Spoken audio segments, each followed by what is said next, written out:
بله، نکته خیلی خوبی شما گرفتید، اشاره کردید. یه بحثی هست که اتفاقا خیلی کم بهش توجه شده. ببینید، انقلاب مشروطه، انقلاب من میذارم داخل گیومه، چون اون موقع اصلا انقلاب نمیگفتن، میگفتن نهضت مشروط.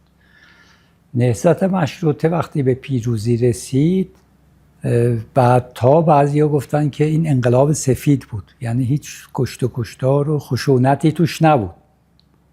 خب منتها توجه کنید که ما یه مشروطه اول داریم، مشروطه دوم داریم.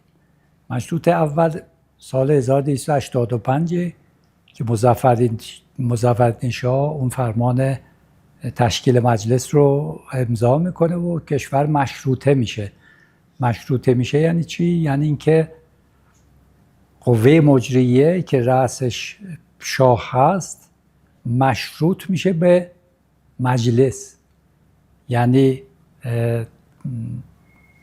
رئیس قوه مجریه ملزم هست که قوانینی که مشروطه میگذاره اونا رو اجرا کنه و یا مشروطه نظارت بکنه بر عملکرد قوه مجریه. این معنی مشروطه است که البته امروزه من میبینم که حتی بعضی از این به اصطلاح فیلسوفای ما این معنی مشروطه نمیفهمن وقتی راجبش دارن حرف میزنن.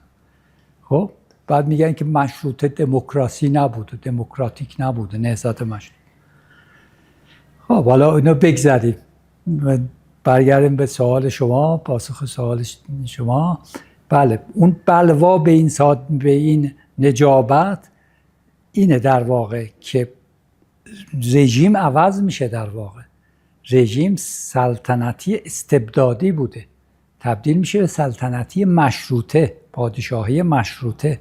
خب ولی به این نجابت از هر دو طرف، هم از طرف مردم که میخواستن مشروطه باشه و هم از طرف حکومت که خشونتی نمیکنه، بالاخره راضی میشه که مشروطه رو بده به مردم، امضا کنه مظفرالدین شاه.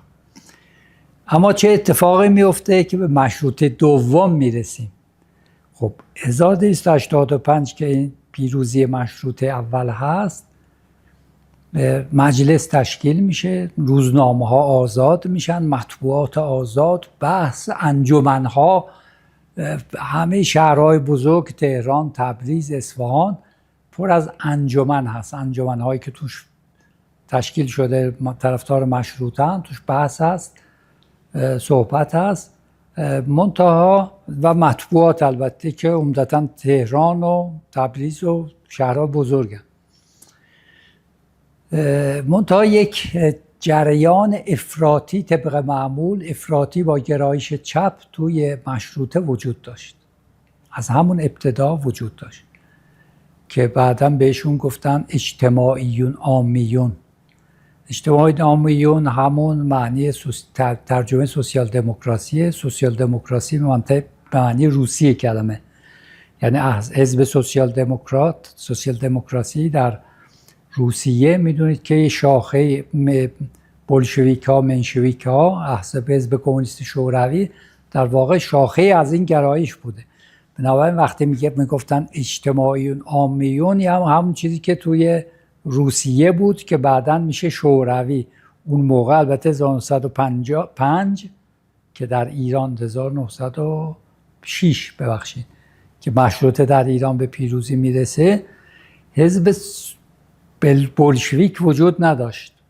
سوسیال دموکرات ها بودند در روسیه که گرایش های بولشویک منشویک توش بعداً شکل میگیره و شاخه های مختلفی توی آسیا داشتن، توی آسیا نزدیک، از جمله در ایران، که در ایران هم این انجمنها حزب‌ها درست کرده بودن. اونها تو مشروطه نفوذ داشتن بودن، از جمله یکی از مهمترینشون حیدر اماغلی بود.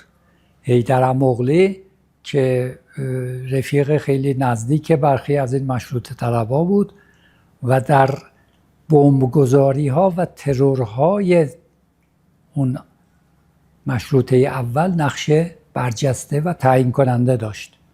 حیدر اماغلی میدونید که یه توی اون انجمن تهران خیلی انجمن تهران اون فرقه دموکرات خیلی نزدیک بود به کسایی مثل تقی‌زاده یا محمود. خب این گرایش‌های چپ و افراطی در داخل مشروطه کار به دست نهضت میده و هم توی مطبوعات خیلی زبان خشنی دارن، انتقاد میکنن. نهضت مشروطه رو به زعم خودشون یک انقلاب بورژوایی میدونن که به سرعت باید از آن عبور کرد، رفت به طرف انقلاب سوسیالیستی. یه مرحله میدونن. خب و این یه خیلی ها رو تو ایران نگران میکنه که نهضت مشروطه نهضت خشونت طلبی نبوده، خواستن پادشاه مشروط بکنن ایران را. یعنی با نهضت مشروطه ایران وارد دنیای جدید میشه، دنیای مدرن میشه، حکومت قانون میخوان درست کنن. هدف نهضت مشروطه اینه. خب اون گرایش های چپ ولی نه، میگفتن که از این باید عبور کنیم و فلان اینها. و این فقط در حرف نبود، در عمل یه تعداد ترورها شروع میشه. از جمله یکی از مهمترینشون ترور امین‌السلطان هست که ترور امین‌السلطان ضربه بزرگی به اون بلوای نجیبانه میزنه و خشونت رو وارد طبقه سیاسی میکنه که نه، ما مثلا اون به اصطلاح انقلابیون مشروطه خواه طرفدار به چیز اون گرایش یا اون شاخه اشرافی حاکمان رو که اغلبشون از اشراف بودن دیگه، اصلا حاکمیت مشروطه اون زمان اغلب از اشراف بودن، از نجبا بودن، از خانه‌دان قاجار بودن، زمیندارا بودن یا تحصیل کرده های خارج بودن که به دربار قاجار خیلی نزدیک بودن. خب این ترور وحشت ایجاد میکنه بین کسایی که علیرغم میلشون با مشروطه کنار اومده بودن، مثل محمد علی شاه. محمد علی شاه که میدونید بعد از مشروطه بلافاصله بعد از چند ماه مظفرالدین شاه فوت میکنه و محمد علی شاه به پادشاهی میرسه. محمد علی شاه با توجه به اینکه مشاور روسی داشته، همیشه معلم روسی داشته، ضد مشروطه، گرایش‌های ضد مشروطه توش بوده، ولی اینطوری نیست که از اول مخالف مشروطه بوده. اتفاقاً متمم قانون اساسی رو که بخش مهمی از قانون اساسی مشروطه هست در دوره محمد علی شاه و به احتکار با به اصطلاح پشتیبانی اون به تصویب میرسه. یعنی علیرغم اینکه گرایش‌های مشکوک بود، یعنی مظنون بود به خیلی از مشروطه خواها، ولی کنار اومده بود و بالاخره کشور مشروطه شده بود، اونم تمکین کرده بود. ولی با این ترور و ترورهای بعدی که بعضی ها به هدف نمی‌رسید، امین‌السلطان موفق میشن میکشن. امین‌السلطان میتونست نقش خیلی مهمی بازی کنه در آشتی دادن اون بخشی از دربار که مخالف مشروطه بود با مشروطه، یعنی آروم بکنه فضا رو. اونه که افراطیون چپ‌ها از بین میبرن، در واقع راه برای خشونت باز میشه و این منتهی میشه به توپ بستن مجلس توسط محمد علی شاه. البته اینم بگیم که قبل از اون به توپ بستن مجلس یه ترور نافرجامی هم بر علیه خود محمد علی شاه صورت میگیره. یعنی این نشون میده که خب یه عده از اون افراطیون انقلابیون دنبال حکومت قانون اینا نیستن، دنبال این هستن که به هر صورت شده یه فضای انقلابی رو ادامه بدن، تعمیق بکنن به قول خودشون و برن به طرف سوسیالیسم مثلا.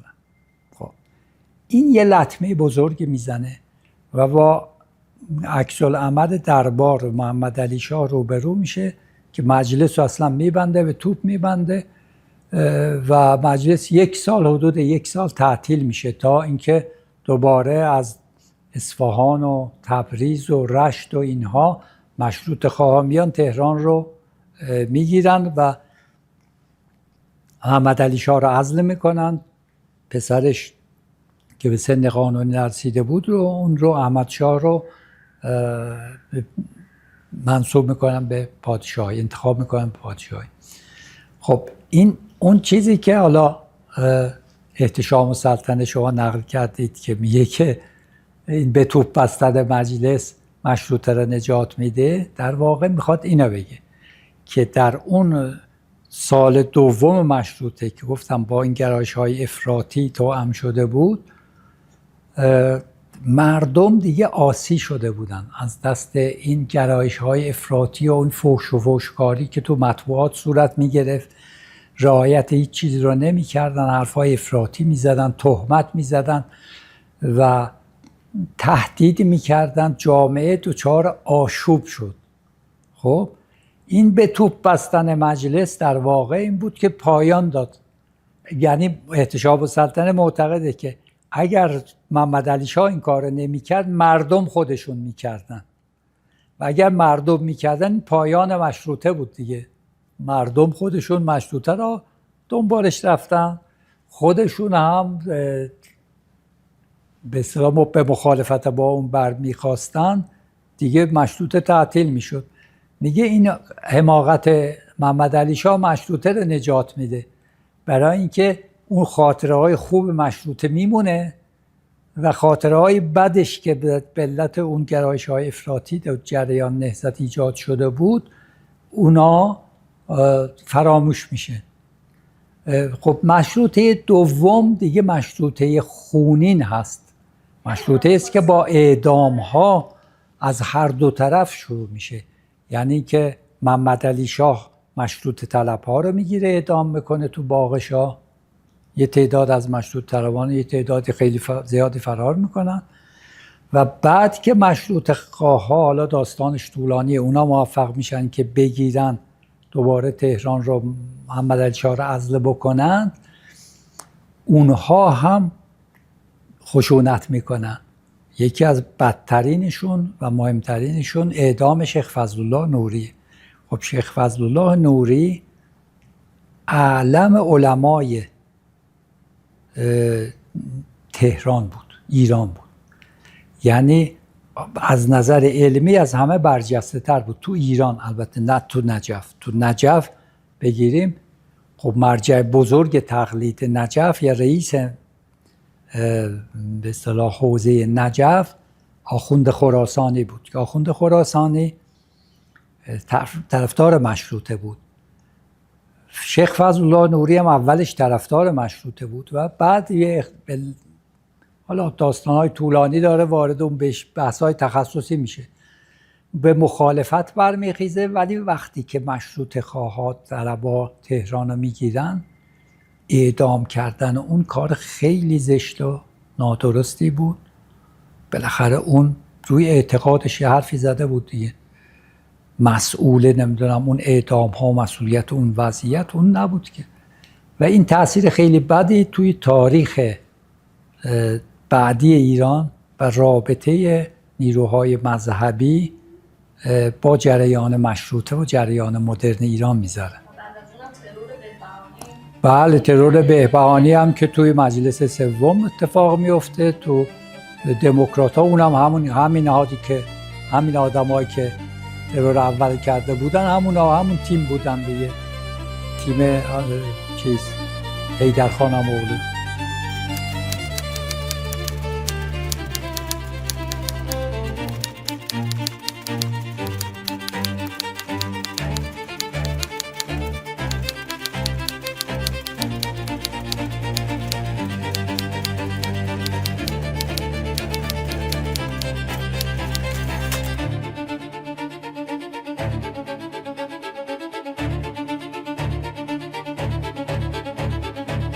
نه اینجوری فکر کنم که یه مقدار بی‌انصافی در حق اون کسایی هست که شما ازشون نام بردید.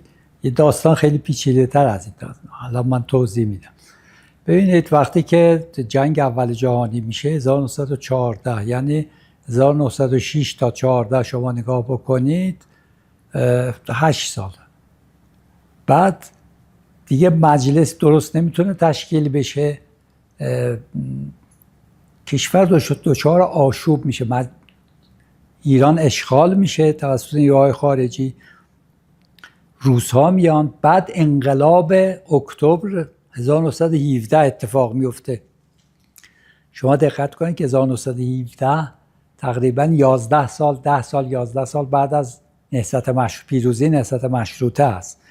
خب ایران ایران از نظر سیاسی دچار آشفتگی میشه.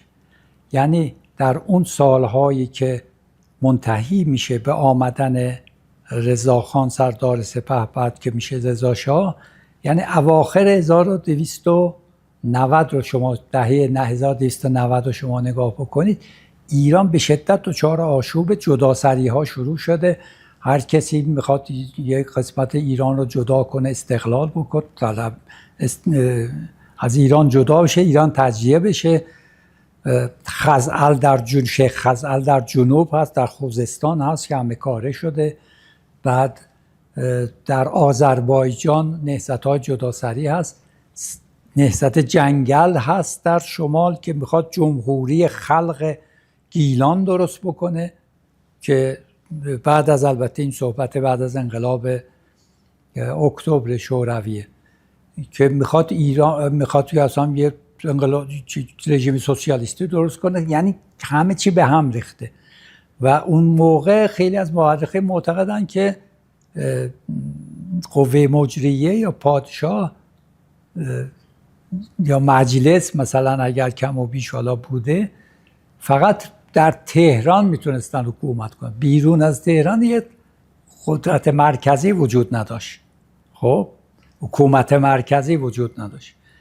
اینه که خیلی از روشنفکرها از جمله داور که شما اشاره کردید به این نتیجه میرسن که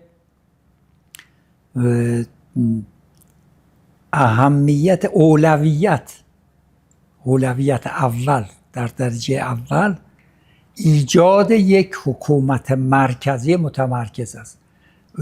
ایران رو باید نجات بدیم. میگن که ایران در خطره و این فقط چیز نیست، فقط داور نیست. مشروطه خواهای خیلی بزرگی مثل اونایی که از اول بودن، مثل ملک شورای بهار، خودش اون کتاب نوشته، یک کتاب تاریخ احزاب سیاسی ایران نوشته، اونجا توضیح داده که یک گرایشی توی روشنفکر مشروطه خواهای اولیه پیدا میشه که میگن الان دیگه بحث مسئله حکومت قانون و دموکراسی اینا نیست، بحث نجات ایرانه. بحث این هست که یک حکومت متمرکزی درست بکنیم که این جداسری ها اینها جلوشو بگیریم. خب و توی این زمینه هست، در این زمینه هست که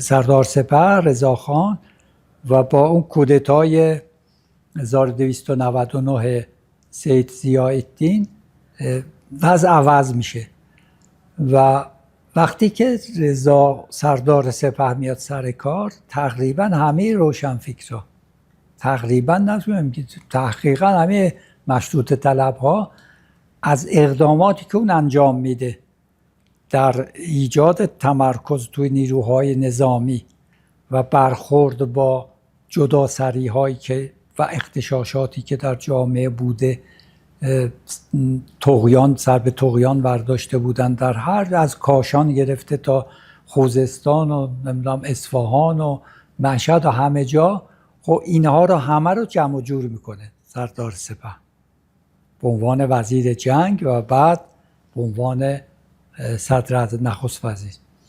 خب همه طرفدارش بودن، از جمله خود ملک شورای بهار و حتی مدرس که اون موقع بعداً مخالفت میکنه با رضا شاه. خب چرا موافق بودن؟ که میگفتن که خب اولویت اول که نجات ایران بود این داره انجام میده. خب با وجود آوردن حکومت متمرکز و مقتدر همیشه این خطر رو داره که بلغزه به طرف چی؟ اقتدارگرایی و دیکتاتوری. حکومت، حالا اون داستانش خیلی پیچیده است، یه داستان تاریخی رو من نمیخوام بگم. سردار سپه که بعد میخواست جمهوری بشه، بعد اونم مخالفت میشه باش و بالاخره اونو شاهش میکنند، خلع ید از قاجار، و 1304 اون پادشاه میشه. 10 ساله اول حکومت رضا شاه رو نگاه بکنید، 10 ساله اون استبدادی نیست، بر صورت خیلی کارهای مثبتی هم انجام میدن. ببینید آرمانهای مشروطه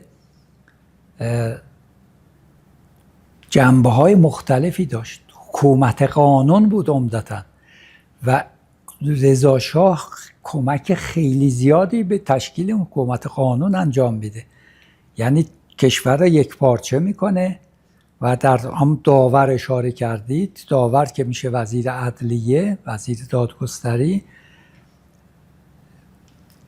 قانون مدنی جدید رو به تصویب میرسونه، جمع میکنه روشنفکرها و اهل به اصطلاح هم اهل مدرسه حقوق و هم روحانیون رو جمع میکنه که با همکاری هم قانون مدنی جدید ایران رو بنویسن که مخالف شرع اسلام هم نباشه، در این حال مدرن هم باشه، که به نظر من یکی از بزرگترین دستاوردهای مشروطه و حکومت قانون در ایران اون قانون مدنی هست که در همون دوره می نویسن. این دوره رضا شاه دارن می نویسن، درسته؟ خب چطوری ما میتونیم بگیم که نه اینجا رضا شاه اومد مشروطه رو نابود کرد؟ نه، رضا شاه مشروطه خدمت کرد، ولی خب یه اشتباهاتی کرد، یه گرایش‌های اقتدارگرایانه، چون آدم نظامی بود، بحث‌های تئوریک خیلی متوجه نمی‌شد و خب این اقتدارگراییش لطمه خیلی زیادی زد.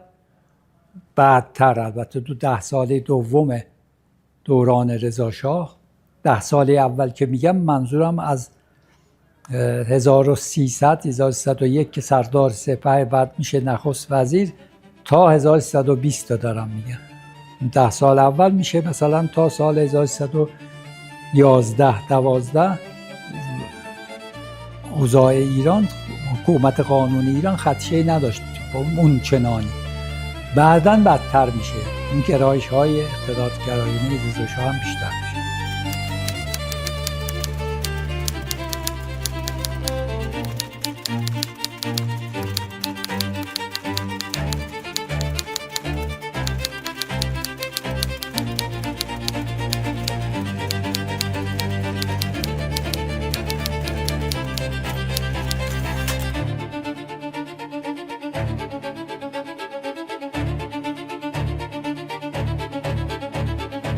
بله، نه من معتقد هستم که نه ضرورت نداشت و آسیب زد و اتفاقا کسی که مبتکر اون اقتصاد دولتی دوره رضا شاه شد همون داور بود.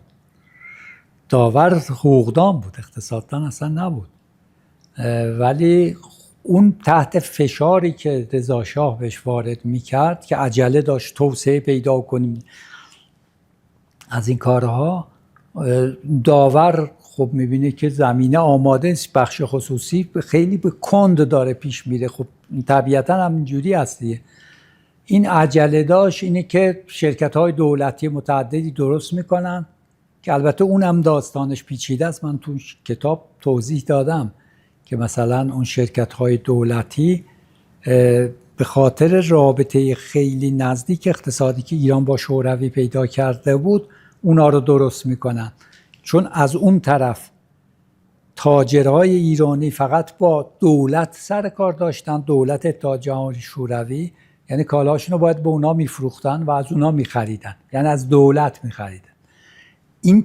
خب اینجا اونا در موضع ضعف قرار داشتن، چون این بخش خصوصی، یه تاجر در مقابل وزیر اقتصاد مثلا یا یک اداره اقتصادی اتحاد جماهیر شوروی میخواد با اون معامله کنه. خب برای چاره‌جویی به این یکی از دلایلی که اون شرکت‌های دولتی ایرانی درست میکنه داور اینه که از این طرف هم دولت حامی اینا باشه، این تاجرای ما باشه که برن در یه موضع برابر بتونن مذاکره بکنن. یکی از دلایلش این بود. منتها خب این باعث تضعیف در این حال بخش خصوصی هم میشه، چون میره زیر بلیت دولت دیگه. خب دولت میگه اینو باید صادر کنی، اینو نباید صادر کنی، نرخ ارز رو تثبیت میکنه، تجارت رو دولتی میکنه، تجارت خارجی رو ببخشید منظورم این. خب اینا مسائلی هست که دوره رضاشاه درست میشه و خیلی از کسایی که خود به اصطلاح وزرا اهل سیاست دوره رضاشاه کار به اصطلاح سیاستمدار دوره رضاشاه که تو قدرت بودن هم مخالف این جریان بودن، منتها جرئت نداشتن به رضاشاه بگن که این مسیر درست نیست. مثلا یکی از کسایی که بعد از رفتن رضاشاه خیلی از اسناد رو منتشر میکنن که میگن این مسیری که ما رفتیم اتفاقا درست نه، اقتصاد دولتی کردیم، نباید اقتصاد دولتی میشد. بله، احمد متین دفتری که یه دوره هم نخست وزیر زمان رضاشاه بود، اواخر رضاشاه. خب اون اصلا یه کتابچه کوچیکی داره، نمیدونم دیدید یا نه، که میگه که اقتصاد دولتی جای دنیا پاسخ نمیده، در ایران ما اشتباه کردیم، مسیر اشتباهی بود و از این به بعد نباید تکرار بکنیم. یعنی اقتصاد باید بخش خصوصی باشه نه دولت.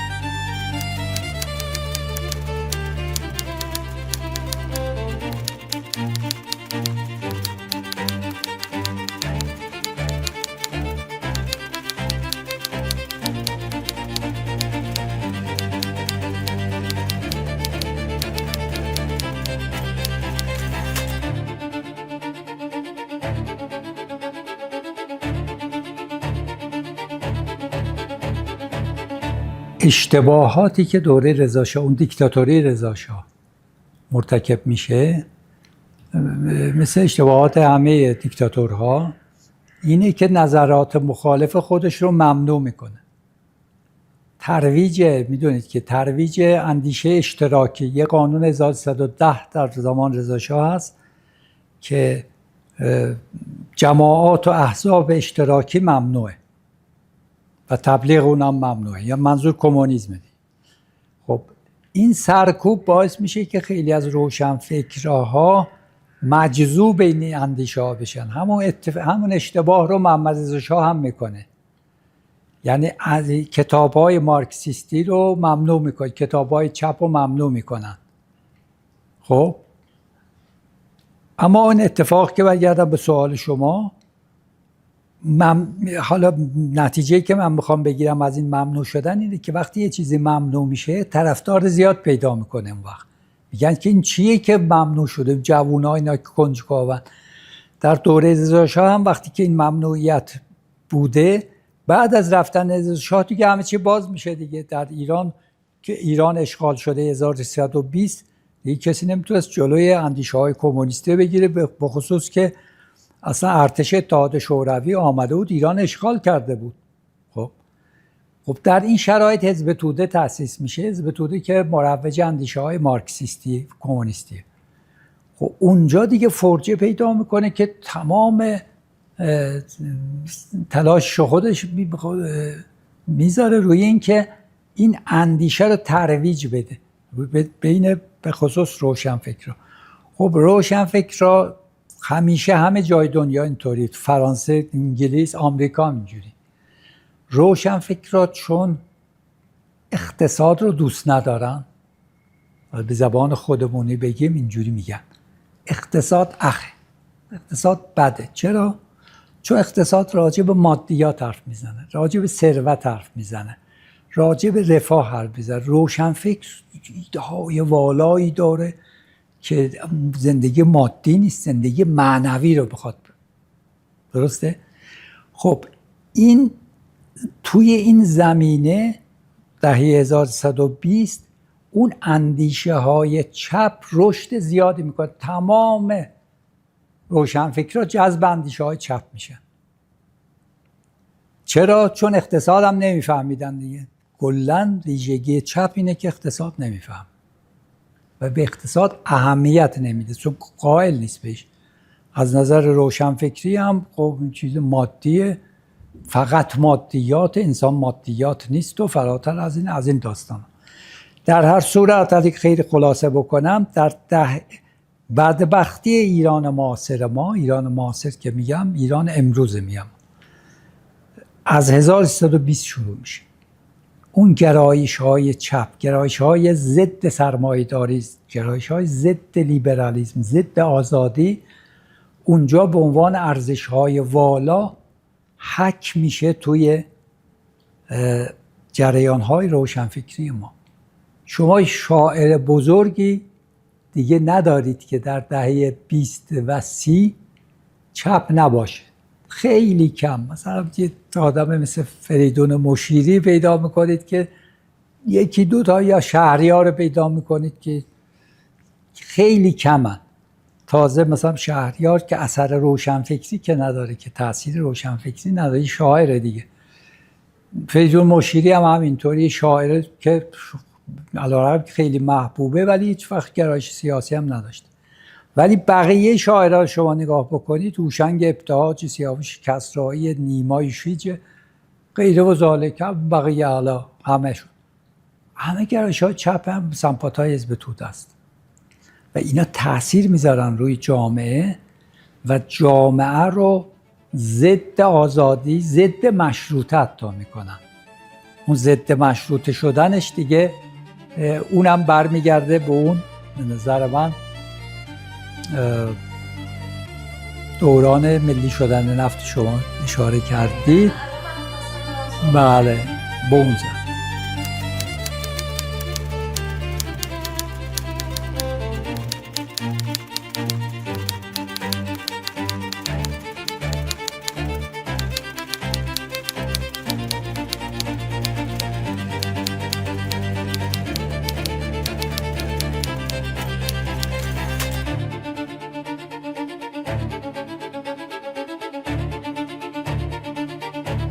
بله، ببینید جریان ملی شدن صنعت نفت هم یک واقعه واقعا پیچیده هست که این مورخین چپ خیلی ساده اینو برگزار کردن، یه فرمول‌های درست کردن که بله نمیدونم آمریکا در ایران کودتا کرد و مصدق انداخت و مصدق بخواست ایران رو گل و بلبل بکنه و تنها نخست وزیر نمیدونم دموکراتیک بود و دموکراتیک انتخاب شده بود. این حرفای بی‌معنیه.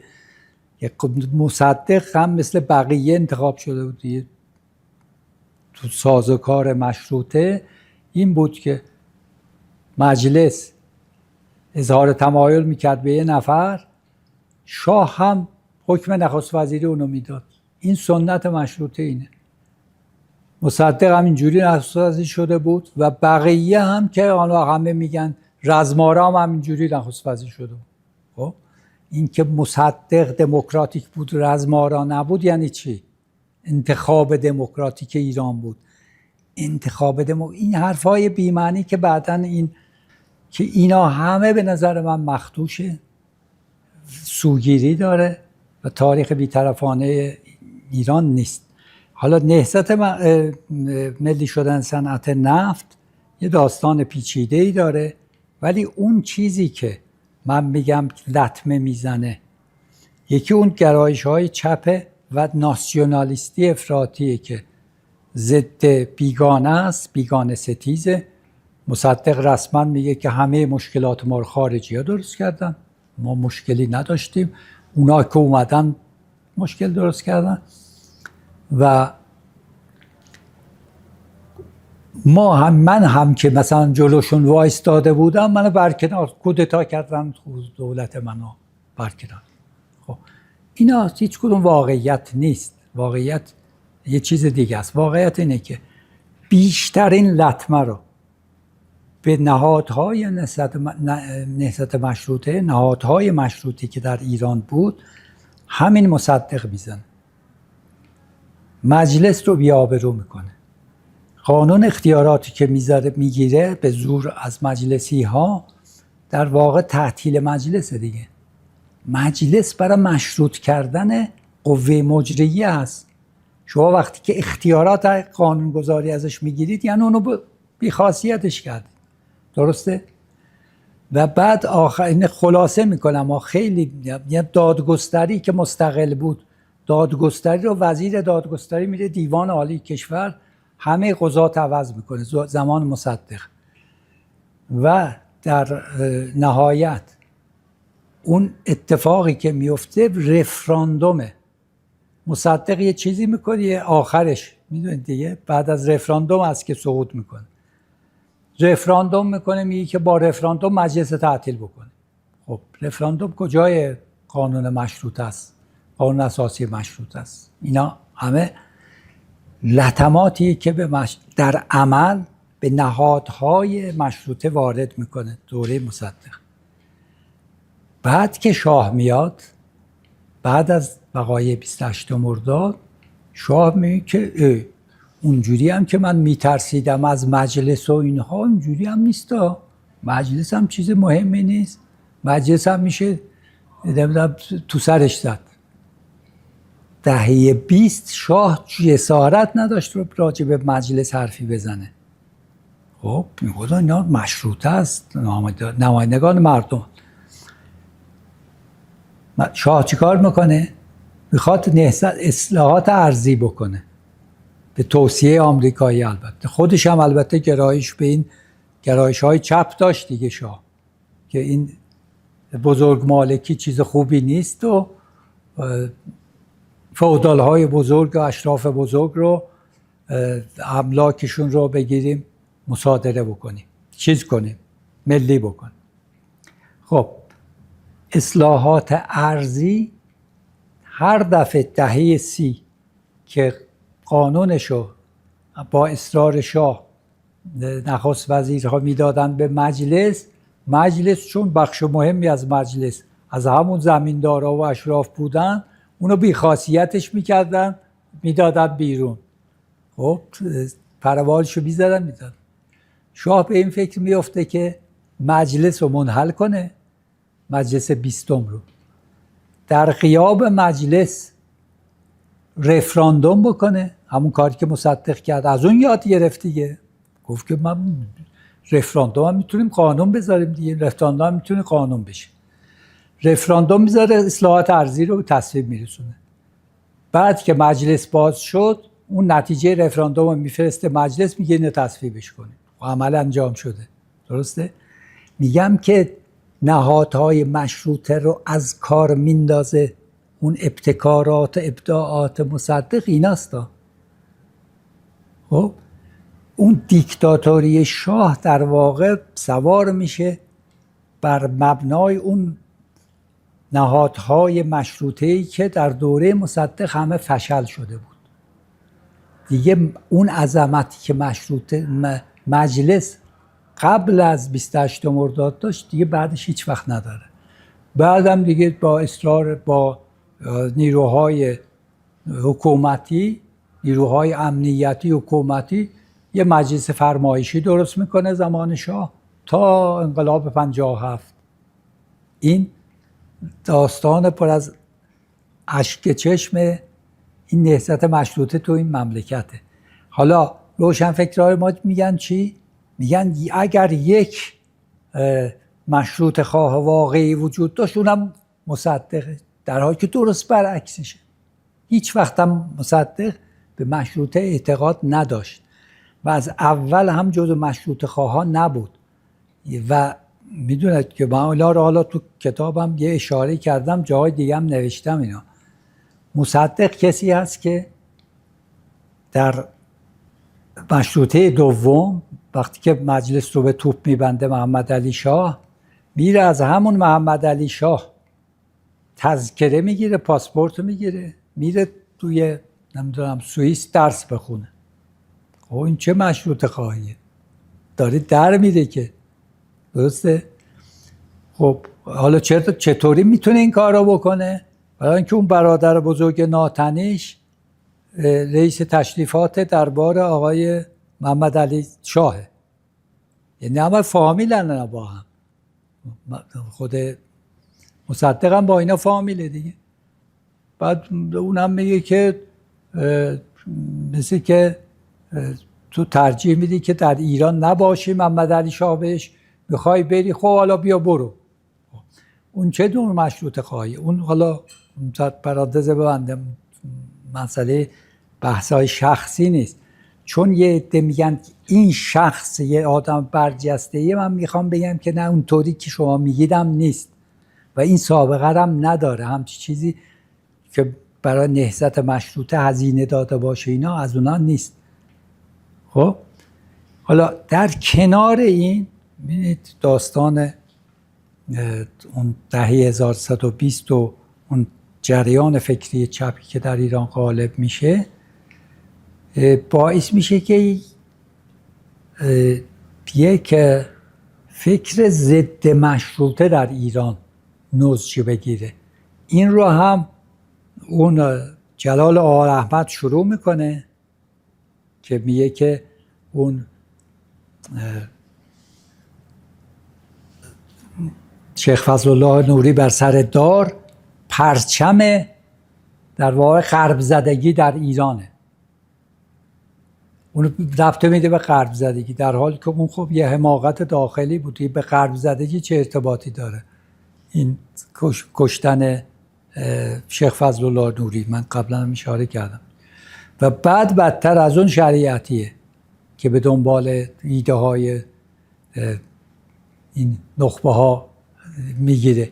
ببینید من گفتم که یه جریان چپی مصدقی، چپ مصدقی ها که این چیز جلال آل احمد و علی شریعتی چپ های مصدقی هستند، مصدقی های ناسیونالیست های شدید و چپ در این حال خیلی عجیبه، در این حال ضد مشروطه، هر دوشون ضد مشروطن و مشروطه را غرب زدگی میدونن، یه جریان غرب زده.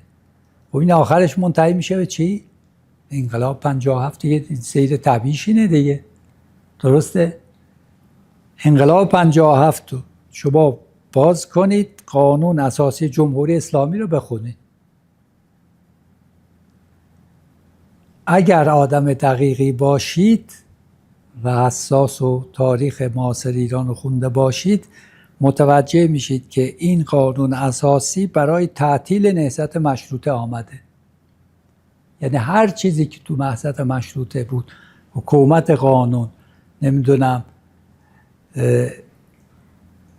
اداره دموکراتیک جامعه و مهمترینش حقوق مالکیت و حکومت قانون که برای حقوق مالکیت میاد. حکومت قانون بدون حقوق مالکیت معنی نداره. خب اینا همه تعطیل میشه. چی بعد برجسته میشه؟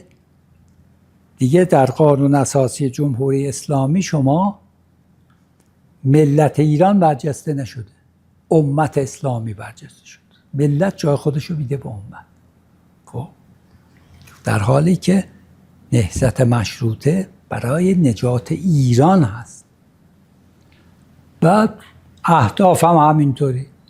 نهضت مشروطه برای حکومت قانون هست که مردم در چارچوب حکومت قانون زندگی آسوده مرفه داشته باشه.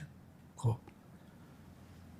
قانون اساسی جمهوری اسلامی میگه که نه، ما مأموریت انقلاب اسلامی، ببینید انقلاب اسلامی ایران هم نیست فقط، اون چیزی که انقلابی که در ایران شده انقلاب اسلامیه و ما میخوایم تمام دنیا این تسری پیدا بکنه، مأموریتش فراتر از مأموریت ملیه و میخوایم چیکار کنیم؟ مستضعفین جهان رو کمک بکنیم، حتی اگر مسلمان نباشن، امت اسلامی رو متحد بکنیم و بقیه داستان ها که رسیدیم به اینجا که الان هستیم.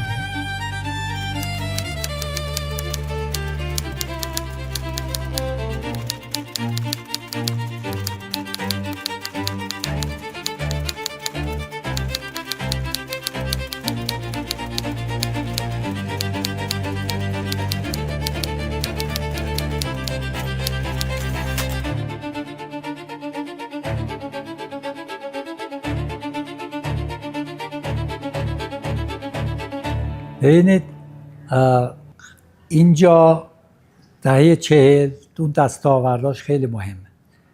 مهمترین علت اون دستاوردها رو شما اگر دقت کنید، من تو کتابم توضیح دادم، آزاد کردن تجارت، سرمایه گذاری. یه قانون میگذارن، قانون حمایت از سرمایه گذاری خارجی است، 1338 فکر کنم، 38 یا 39. دولت امینیه. بله، یا در دولت امینی، قبل از دولت امینیه. و آزاد کردن تجارت، تشویق سرمایه گذاری خارجی برای سرمایه گذاری در ایران و تشویق ایرانی ها برای اینکه از تجارت برن طرف تولید. اونجا اتفاقا نقش اون عالی خانی خیلی مهمه و این رشد که شما میبینید توی دهه 40 عمدتاً رشد ناشی از دو چیزه. عمدتاً بخش خصوصی، رشد بخش خصوصیه و البته درآمدهای نفتی. خب شرکت‌های دولتی اونجا مثل همه جای دنیا مثلا ذوب‌آهن درست میکنن، البته اواخر دهه 40 ذوب‌آهن درست میکنن، اینا خیلی سودآور نیستن.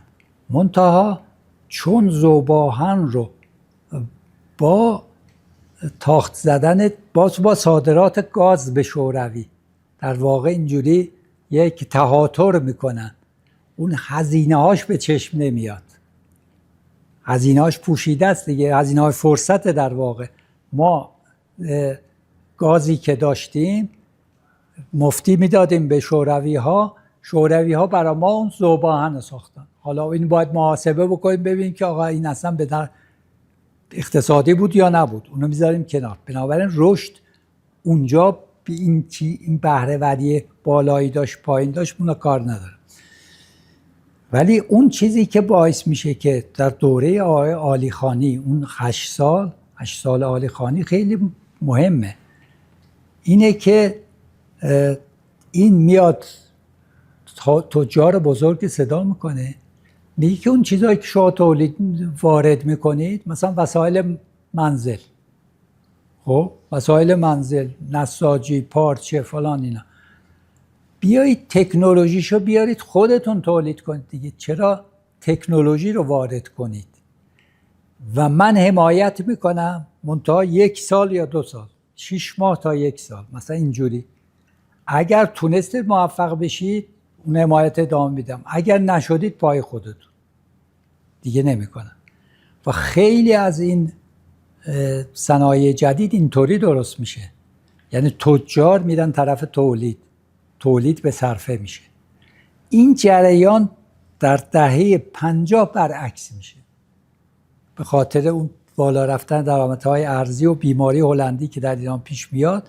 تولید در داخل دیگه به صرفه نیست، وارد کننده ها بیشتر میشه، برون سپاری میشه. برون سپاری از اونجا شروع میشه، از اون زمان که بعد از انقلاب که دیگه بیشترم میشه دیگه. دوره مثلا احمدی نژاد هم که اون دور برگردون اقتصادی زده میشه، میدونید که بخشی از تولید کننده های ما تولیداتشون رو برون سپاری میکنن به چین، چون موقع چین هم ارزون بود، نرخ ارزششون ثابت نگه داشته بودن، یعنی اقتصاد اونجا لطمه میخوره. ولی اون رشد اقتصادی دهه 40 رو من عمدتاً ناشی از رشد سرمایه گذاری خارجی و بخش خصوصی میدونم. و این نکته هم اشاره کنم، این سال شما نبود، در دوره اوج رشد اقتصادی و دوران طلایی رشد اقتصادی ما، شما کتاب‌های روشنفکرا رو بخونید. آل احمد، آقا این صنایع ماشینی و نمیدونم مونتاژ، اینا به درد نمیخوره، اینا آشغالاشون رو دادن به ما. خب شریعتی، بورژوازی کمپراتور درست کردن در ایران وابسته شده فلان. رشد اقتصادی روشنفکرها اینجوری توضیح میدادن، در حالی که مردم اینو زندگی میکردن. من خودم اون موقع سال 1340 من 10 سالم بود، سال 1350 20 سالم بود. زندگی کردم دیدم چقدر فرق کرده. یادم اصلا میدونید ما برق نداشتیم، آب نه آب لوله کشی نه تبریز. من خانواده متوسط به بالا بودم، اینجوری خانواده فقیر نبودم، ولی آب لوله کشی نبود. بعد دهه 40 این اتفاقا افتاد، این پیشرفت‌های چشمگیر شد، روشنفکرها همش غر می‌زدن، همش وابسته و نمیدونم فلان و صنایع مونتاژ و بورژوازی کمپراتور و فلان اینا که اصلا خیلی هم نمی‌فهمیدن یعنی چه بورژوازی کمپراتور اصلا یعنی چی. خیلی هم به کار می‌بردن اصلا نمی‌دونستن یعنی چی. یعنی اصطلاحات مارکسیست‌های جدیده، یه نو مارکسیستاست به اصطلاح.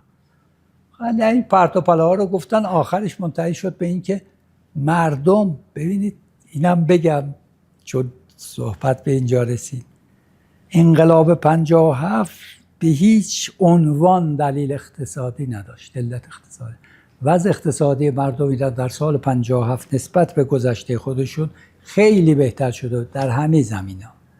پس شما میگید چرا انقلاب کردن؟ به خاطر بد شدن وضع اقتصادی نبود، به خاطر این بود که ناراضی بودن. از چی؟ از اینکه چرا کشور با که اینقدر گل و بلبل و ثروتمند و نمیدونم چی داره وابسته است. حالا شما بیا تعریف کنید وابستگی یعنی چی؟ به چی وابسته است؟ به کجا وابسته است؟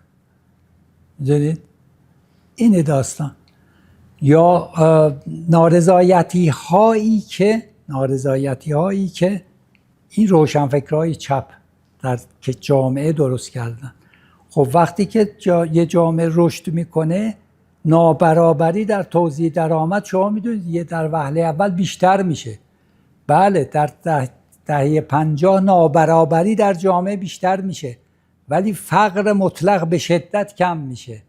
یعنی وضع همه خوب میشه، ولی وضع یه عده‌ای خیلی بهتر میشه. این تفاوت درآمدی، شکاف درآمدی بیشتر میشه.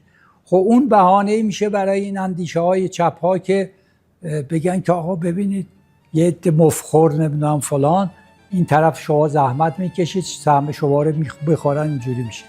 این چیزای چپ اندیشی، این نتیجه علت انقلاب یعنی علت بیشتر فکری و فرهنگیه، نه دلایل اقتصادی رو.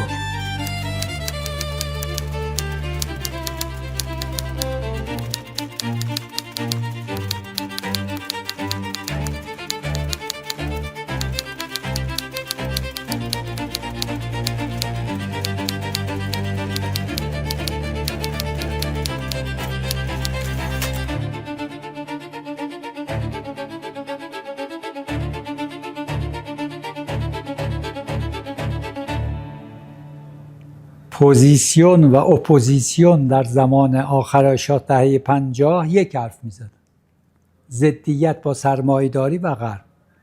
روشنفکرای چپ این حرف رو میزدن که روشن دیگه، آل احمد، شریعتی، همه. روشنفکرای حکومتی هم همین حرف رو میزدن. روشنفکرای حکومتی کیا بودن؟ روشنفکرای حکومتی احسان نراقی، نمیدونم آنچه خود داشت، نمیدونم داریوش شایگان، اینها هم همین حرفا میزدن. یعنی شما جالبه اون شماره های رستاخیز رو در سال 1354، رستاخیز یه مجله بود، ارگان تئوریک حزب رستاخیز، اون شما نگاه کنید، هست، من دارم، علاقه من بودید میدم بهتون ببینید. تمام ادبیاتش ادبیات مارکسیستیه، ضد امپریالیستیه، ضد سرمایه داریه. خود شاه هم اینجوری بود. شاه میگفت که اون اواخر تو کتاب به سوی تمدن بزرگش اونجا اصلا توضیح داده که آقا ما گران فروش ها برخورد میکنیم فلان میکنیم. در داخلش یه حرفی میزنه خیلی جالبه، میگه من دیگه میدونید که اونم خودشو میگفت که فرمانده انقلاب، میگفتش که من با فئودالیسم صنعتی مخالفم. فئودالیسم صنعتی یعنی چی؟ میگفت فئودالیسم ارضی رو من از بین بردم. فئودالیسم ارضی چی بود؟ اون بزرگ مالکا بود دیگه. بزرگ مالکا رو با اصلاحات ارضی از بین بردم و نمیگذارم که فئودالیسم صنعتی به وجود بیاد. فئودالیسم صنعتی یعنی چی؟ یعنی صنایع بزرگ. که همه صنایع بزرگ باید دولتی بشن. ببینید تناقض رو میبینید کجاست؟ چرا حالا اینجوری بود شاه؟ برای اینکه گرایش‌های چپ داشت. میگفت که ذوب‌آهن، پتروشیمی، فولاد، همه صنایع زیربنایی بزرگ، راه آهن که بعد رادیو تلویزیون، همه چیزا میگه اینا نباید، اینا بخش خصوصی نباید بدیم، اینا باید دولتی باشه. این حرف شاه. خب یه وقتی ما میگیم که شاه گرایش‌های چپ داشت، نه آقا این نوکر آمریکا بود، نمیدونم جیره خوار سگ زنجیری بود، دادم فلان بود. آقا بیا حرف کتابشو بخون. به سوی تمدن بزرگ همه اینا رو نوشته خودش رو. بله میگه که من از شما به اون سوئدیا میگه اون سوسیالیسم شما که خیلی رقیق بی خوده. سوسیالیسم من غلیظ خیلی خوبه.